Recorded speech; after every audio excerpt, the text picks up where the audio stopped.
दिल्ली नगर निगम के मेयर चुनाव पर बीजेपी के उम्मीदवार प्रवेश वाही ने जीत दर्ज की है। इस वक्त हम सदन की प्रोसीडिंग आपको दिखाते हैं।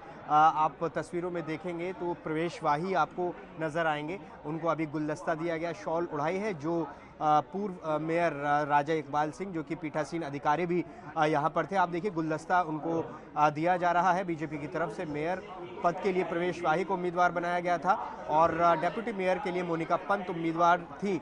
तो वहीं आम आदमी पार्टी ने इस चुनाव में दूरी बना के रखी, अपनी तरफ से कोई उम्मीदवार उन्होंने नहीं दिए। हालांकि कांग्रेस पार्टी, जिसके 9 पार्षद हैं दिल्ली नगर निगम में, उसने मेयर और डेप्यूटी मेयर पद पर उम्मीदवार दिए हैं। लेकिन चूंकि संख्या बीजेपी के पास है तो उसकी जीत तय थी लगभग। ये महज एक औपचारिकता भर थी, तो उसकी वोटिंग चल रही थी और वोटिंग के बाद अब जीत की घोषणा कर दी। अब से थोड़ी देर बाद कितने नंबर्स मिले हैं प्रवेश वाही को, कितनी वोट मिली है, वो देखा जाएगा।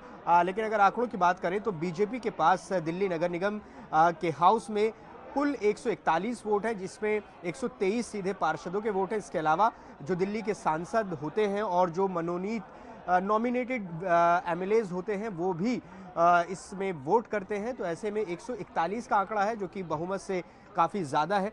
तो ऐसे में बहुत आसानी से उनकी जीत तय थी। बस एक औपचारिकता भर इस चुनाव की चल रही थी, क्योंकि मुख्य विपक्षी पार्टी आम आदमी पार्टी ने इस चुनाव में भाग नहीं लिया। लेकिन अभी आप तस्वीरों में देख सकते हैं किस तरह से माला पहनाकर, पटका पहनाकर उनका स्वागत किया जा रहा है। तो ये लगातार दूसरा टर्म है जब बीजेपी की तरफ से मेयर और डेप्यूटी मेयर के पद पर बीजेपी ने जीत दर्ज की है।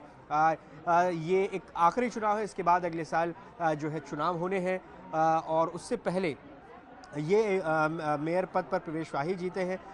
1 साल का ये टर्म होता है। तो ऐसे में अब अगले साल नगर निगम में चुनाव में बीजेपी और तमाम जो दल हैं आम आदमी पार्टी, कांग्रेस से जाएंगे, लेकिन उससे पहले आखिरी चुनाव में बीजेपी के प्रवेश वाही जीते हैं।